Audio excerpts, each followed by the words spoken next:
Jacky Galins. Bonjour Jean-Philippe. Jacky Galins, grand plaisir de vous recevoir pour évoquer Splendeur et misère de la RSE, collection, j'allais dire collection, le Collège de France de la gestion, les grands auteurs francophones, édition EMS. Jacky Galins, vous êtes professeur émérite à l'IAE Toulouse School of Management, vous êtes directeur honoraire de Toulouse Business School, vous êtes président honoraire de l'AGRH, qui est l'association de référence de gestion des ressources humaines, l'association scientifique.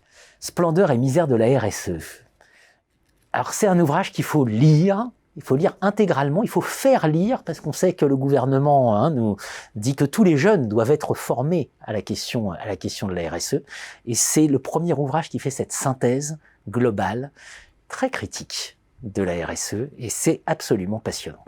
Et alors, premier point qui rend votre ouvrage passionnant, c'est le travail généalogique, c'est-à-dire comment la RSE, qui est aujourd'hui dans toutes les têtes, en fait, nous vient d'assez loin, et j'ai envie de dire, à traverser l'Atlantique. Et ça, on le sait rarement. Tout à fait, effectivement, c'est un concept qui vient des États-Unis, des années 50, d'un professeur d'université qui était un keynésien, un économiste, Howard Bowen. Et en plus, c'est un ouvrage de commande, puisqu'au départ, il répond à une commande, et une commande des églises protestantes américaines, qui cherchent, après le second conflit mondial, à donner un petit peu de moralité aux affaires et à dire finalement quelle doit être un petit peu l'éthique, la déontologie du chef d'entreprise. Et Howard Bowen, donc, écrit un ouvrage, Social Responsibilities of the Businessman, qui n'a jamais été traduit en français et dans lequel, pour la première fois, il parle de la responsabilité sociale. Alors, cette idée, dès le départ, va être contestée. Dès le départ, cette idée va un petit peu prendre à rebours les idées libérales des économistes américains. L'école de Chicago, l'école de Chicago, absolument. Et celui qui va avoir, c'est pas le seul, mais celui qui va avoir une critique assez forte, effectivement, c'est Friedman, qui va écrire cette responsabilité sociale. En gros, non seulement c'est une ânerie, mais en plus c'est dangereux. La seule responsabilité sociale des entreprises, c'est de faire le maximum de profit pour les actionnaires, puisque les dirigeants ne sont que les mandataires des actionnaires. Et on voit déjà la confusion qui arrive entre la propriété des actions et la propriété de l'entreprise. Friedman, n'est-ce pas, limite l'actionnaire, enfin, plus exactement dit que l'actionnaire est propriétaire de l'entreprise et que donc l'entreprise doit travailler exclusivement pour lui. Il n'empêche que l'idée est lancée et que d'autres auteurs vont reprendre l'idée et la compléter. Parce qu'il faut bien reconnaître que la définition est un peu floue, n'est-ce pas? S'accorder aux idées, aux idéaux, aux us et coutumes de la société, c'est un peu flou, et donc certains vont essayer de préciser. En particulier, Keith Davis va écrire à peu près dans les années 60 également que la RSE, pour lui, ce sont les décisions et les actions qui sont prises pour des raisons au-delà de tout intérêt direct de l'entreprise.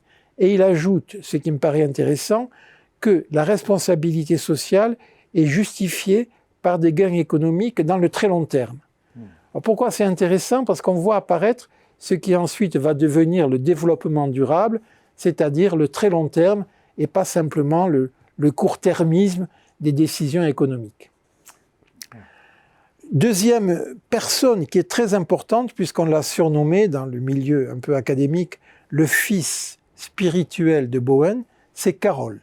Archie pour les intimes, Archie Carroll, qui va proposer assez rapidement une pyramide de la RSE que tous les professeurs qui enseignent la RSE reprennent, une pyramide de la RSE en disant il y a la base ce sont les attentes économiques de la société, puis un cran au-dessus il y a le droit, un cran au-dessus il y a l'éthique, et un cran au-dessus il y a ce qui est discrétionnaire.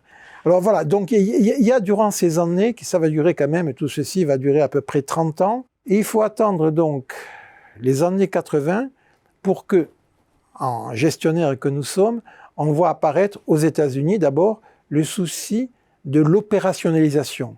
C'est bien beau d'avoir une définition, mais comment on passe aux actes? Je rappelle que Bowen, lui, dès le départ, il avait pensé à l'audit social, au bilan social, mais c'est vrai que pendant 30 ans, on se bat davantage sur la définition, sur la justification, j'allais dire presque philosophique de la RSE. Faut-il être responsable ou faut-il simplement maximiser les profits? Cette question, effectivement, est très importante. Et c'est avec les années 80 qu'avec d'autres auteurs vont arriver les tentatives d'opérationnaliser la RSE. Splendeur et misère de la RSE, voilà pour les racines américaines de la RSE, et c'est absolument passionnant. Édition EMS. Merci Jackie Gallens. Merci beaucoup.